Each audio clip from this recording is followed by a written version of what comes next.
ముందు స్టేషన్కి పోలా. నేను ఎందుకు రావాలి?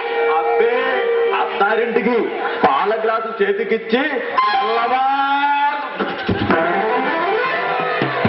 స్టేషన్కి నేను రాను. ఒక్క ఆడపిల్ల ఒంటరిగా పార్కు చుట్టూ తిరగటం మొదటి నేరం. అనవసరంగా కేకలు పెట్టి ప్రభుత్వ రక్షక భటులని కేకలు పెట్టి నువ్వు రప్పించడం రెండేరా.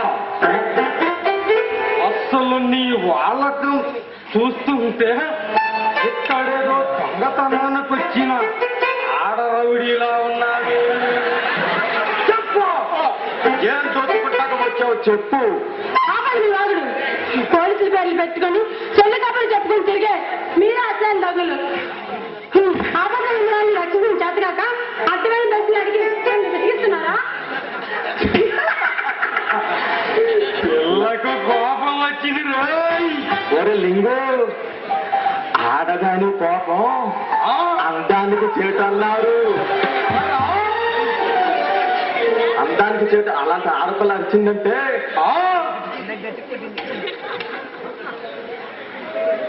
ఆడదాని కోపం అందానికి చేటు అన్నారు మన కవి కన్నయ్య గారు. మన చిలకడతంప కన్నయ్య. అదే మేము పోలీసులం కాబట్టే తాకి బట్టల్లో ఉన్నా కాబట్టే నెత్తురు టోపి పెట్టాం కాబట్టే నువ్వు ఎంతసేపు మాతో నిర్భయంగా మాట్లాడగలుగుతున్నావు. అవునా? లేకపోతే ఏం చేస్తారయ్యా?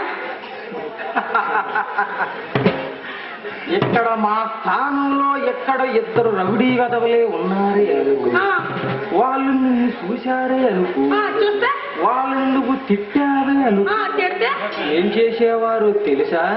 ఏం చేస్తారు?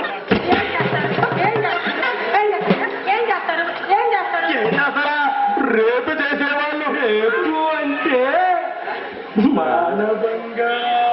అప్పుడు నీ పేరు ఏనాడు పేపర్ల పెద్ద అక్షరాలతో పడేది. టీవీలో ఇదే సీను ప్రతి గంటకి వేస్తుంటాడు. అందుకనే ఓ సులువైన మార్గం చెబుతావు, వింటావా? నిన్ను చెప్పండి, వింటాను.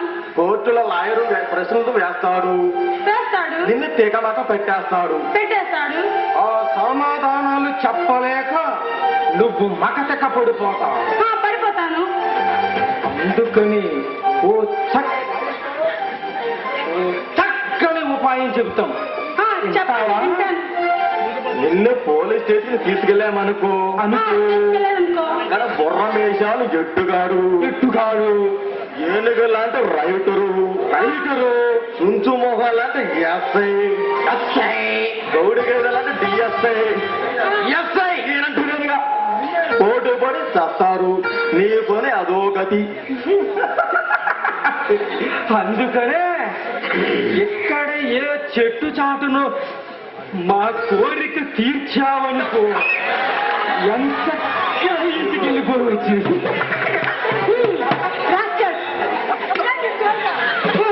నీలాంటి కుక్క మూతి బిందు ఉండబట్టే పోలీస్ డిపార్ట్మెంట్ కి చెడ్డ పేరు వస్తుంది. అసలు నేను ఎవరో తెలిస్తే గుండాకి చస్తారు. అక్కమ అక్కయ్యవా, చిట్టమ్మ చెల్లులువా, రసనాబాయ్ వేరవాళ్ళ. రాజశేఖర్ మేనకోడండి. వస్తే రాజశేఖర్ మేనకోడండి.